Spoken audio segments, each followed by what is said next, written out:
So I have a question for all of the Free Palestine people. I have a very simple question. If you had the opportunity to actually go and physically fight on behalf of Palestine, are you going to take it? Like, if somebody's paying for the flights, the whatever, to get there, are you guys going to go and fight on the front line? Are you going to abandon everything that you're doing? Because I've been seeing everywhere that I turn, in person, online, wherever, people are so upset and trying to tell everybody, oh, you need to be, how come you haven't talked about Palestine? How come you haven't do free Palestine, free Palestine, free Palestine? Now, I wanted to say this. I'm not going to give my perspective on the situation whatsoever, because as an intelligent and logical person, I do not feel I have enough information to comment on the subject area. I'm also not a sheep, and therefore I will not just do something because everybody else is doing it, particularly if I'm not necessarily prepared to go out on the front lines. Because I just want to know if you guys are going to go out on the front lines. That's all I want to know. Are you going to go out on the front lines? Are you going to be out there on the front lines defending Palestine? Or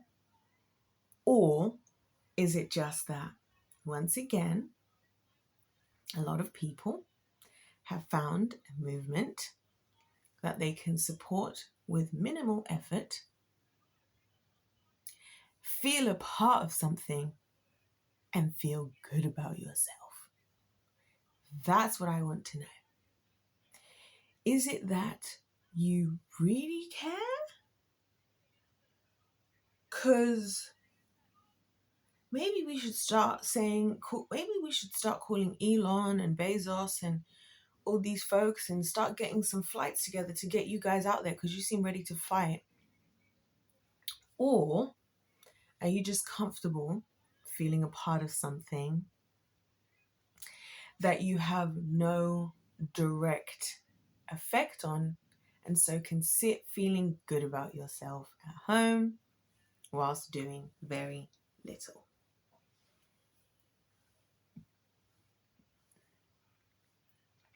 Yeah, that's what I want to talk about, because can I be honest, guys, this is so irritating, this whole thing, because I'm like,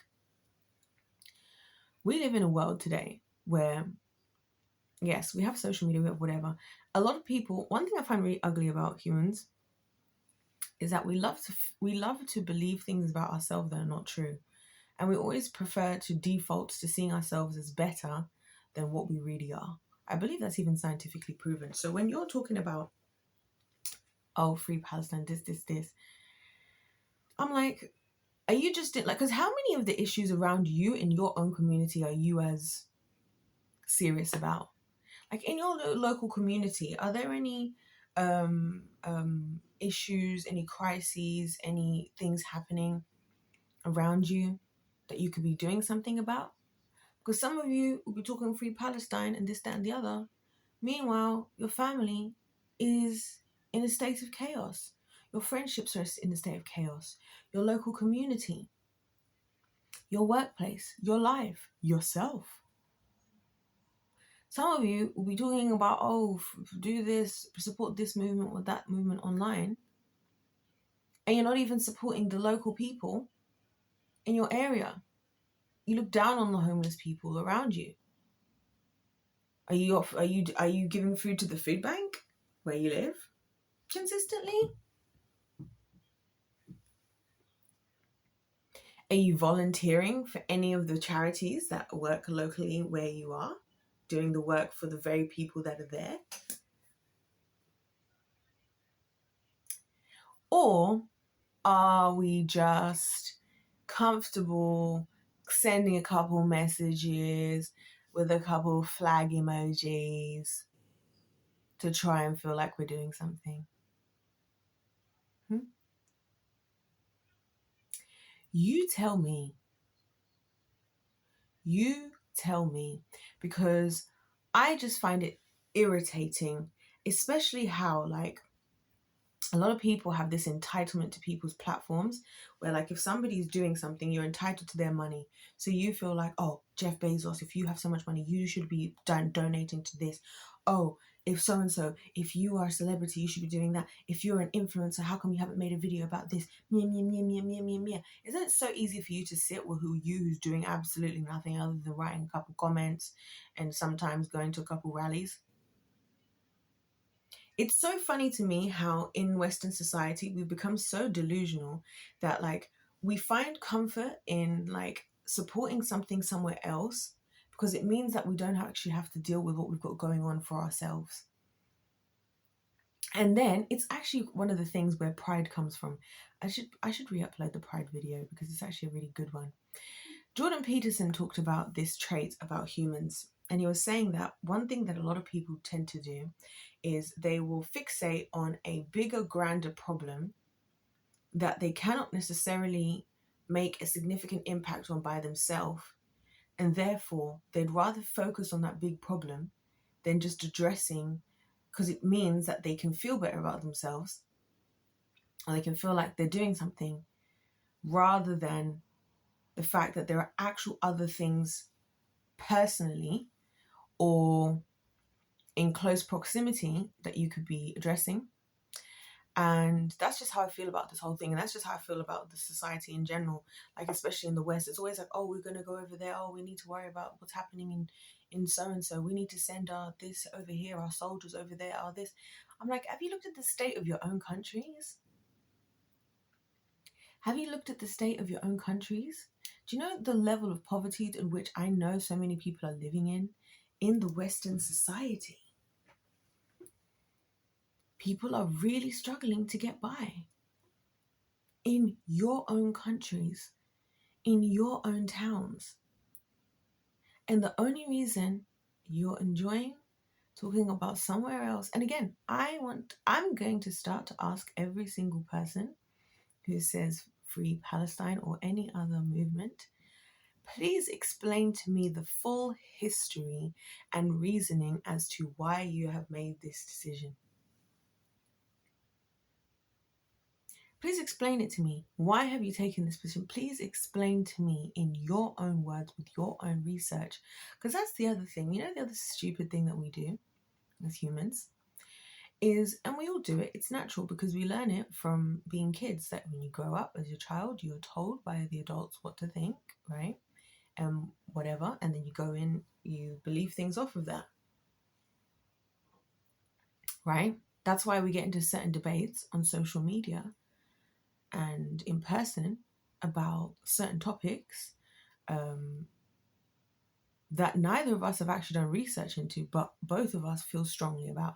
So, for example, I remember once upon a time, me and somebody were having a debate about whether you need to wash rice or not, right? Whether you need to wash rice or not. Now, for the purposes of not igniting the flames of the very extremely sensitive, easily offended modern public, I won't specify which side I was sitting on in the argument, but the conclusion of the discussion was that both me and said individual I was having this debate, and we went back and forth a few times about it, was that neither of us actually had a reason why we were standing on whichever side we were standing on, other than that somebody else told us. Somebody else told us. Neither of us had actually done the physical research. Now that I know more, and I have done more research,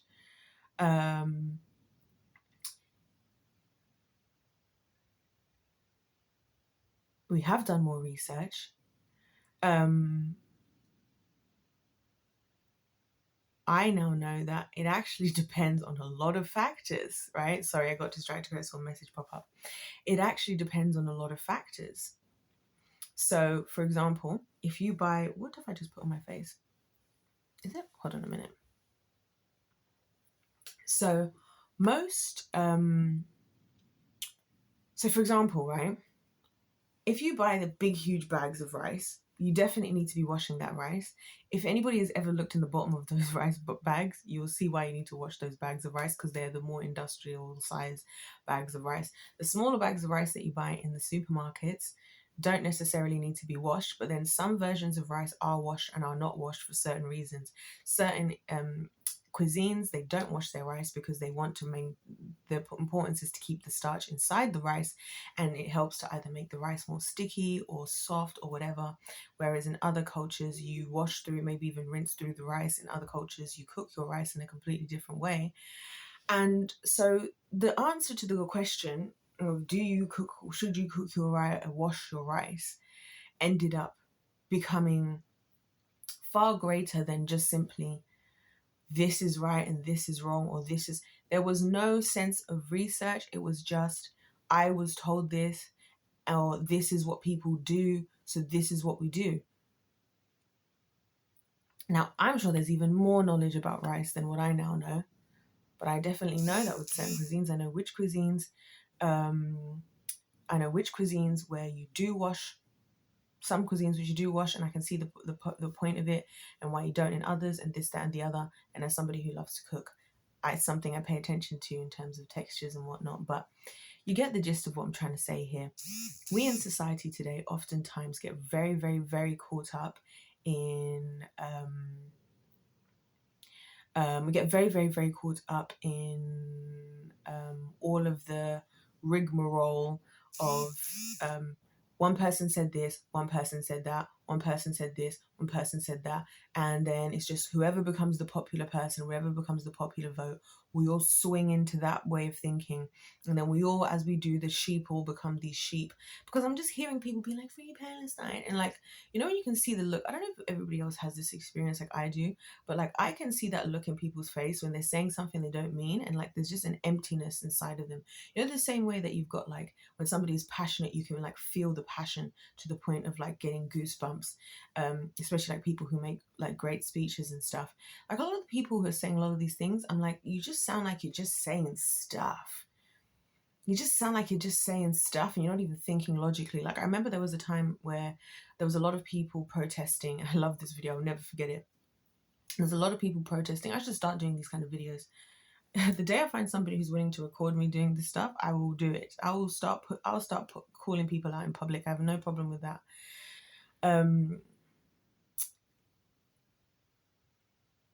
The day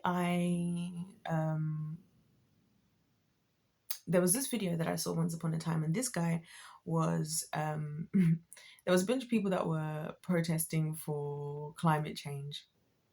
We need to protect the climate, blah, blah, blah, blah, blah, and they're handing out all these leaflets.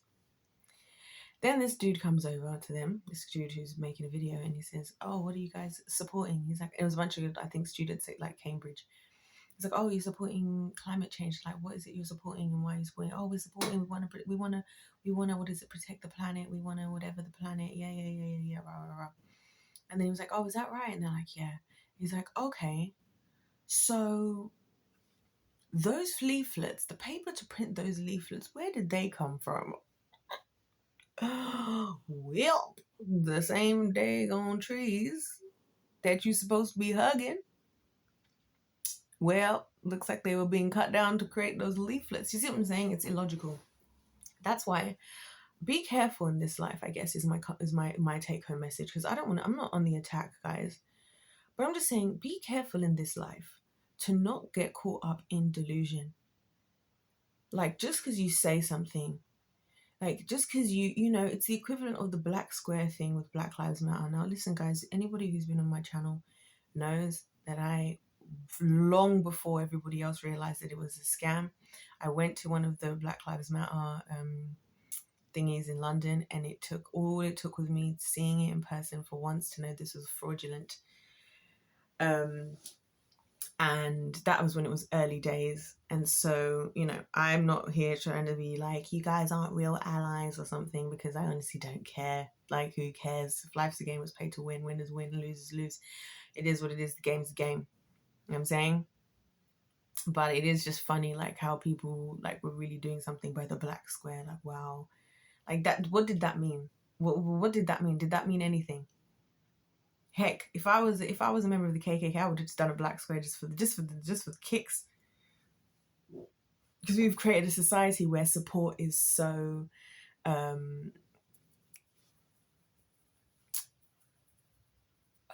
what's the word?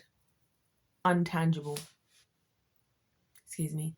It's so untangible. And this is why my favorite Bible scripture, which we'll leave on, is 1 John 3:18. Little children, let us love not in word, but in deed and in truth. You cannot love just because you said something. Your actions must match. So the people who go out of their way to do certain things, like, actually doing stuff to support whatever they support, fair enough. But if you're just talking, and also doing what you're doing isn't enough, because again, it's the classic, like, being seen to be giving. People enjoy to be seen to be doing something. That doesn't show love. That might just be your ego, you stroking your own ego. And that's where the truth element comes into it. This is why it's my favorite verse. It's just always the perfect verse for everything. The truth element, as in, I have studied the history. I have studied whatever, and I am genuinely convicted because X, Y, Z. Not me and all my friends came together and we painted some flags for Free Palestine to take anywhere and everywhere to get a little bit of hits of attention. And if I get told to take my poster down, oh my gosh, I'm like this revolutionary of the 2024s, and like, guys, you won't believe this TikTok. Can you believe what just happened? I was told to take my sign down for Free Palestine. It's like, oh yeah, you're revolutionary? Let's get you on a plane, shall we? Let's get you on a plane. Because this is what I've been asking all the people now. The Free Palestine people, anywhere I see these people going off and trying whatever, I'm like, are you ready to get on the plane? Because you know what, guys? I really, really think people are so delusional. I think there is such a wisdom in not commenting on things you don't understand fully. I would like to do a lot more research on the subject matter to fully formulate my own personal opinion. I have some opinions already on the situation. What I will say is that the most important thing to me about the whole thing is that I'm upset that once again there is death of any human being. And as always, the devil has done well to get us distracted by that, by being against, having all this side, that side, and whatever. And in the meantime, minute after minute, hour after hour, man, woman, child, dead. And that's his plan, and that's what he wants. The enemy comes to kill, steal, and destroy. The enemy comes to kill, steal, and he doesn't care. Do you know that the devil doesn't actually care whose side anybody's on, as long as there's chaos? That's the insanity of him. He doesn't even care a lot of the time who wins in a division, as long as there's chaos. Do you think the devil cares if how this goes? I mean, life and division, I'm not talking about Israel and Palestine specifically. As long as there's destruction and some things that he can use from whatever the results are to further what he's trying to do. So that's my stance. I'm upset about the death, the pain, the war, the lack of peace that people are having to go through. Because the truth is, with most wars and with most of these things, the majority of the people being affected were not the ones who caused the conflict in the first place, but they are the collateral damage. And can I tell you, collateral damage is the favorite of Satan.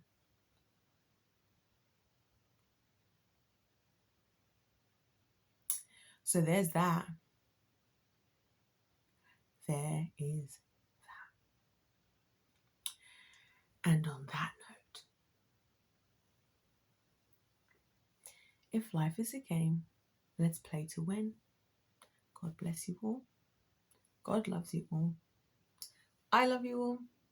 And I'll see you in my next one.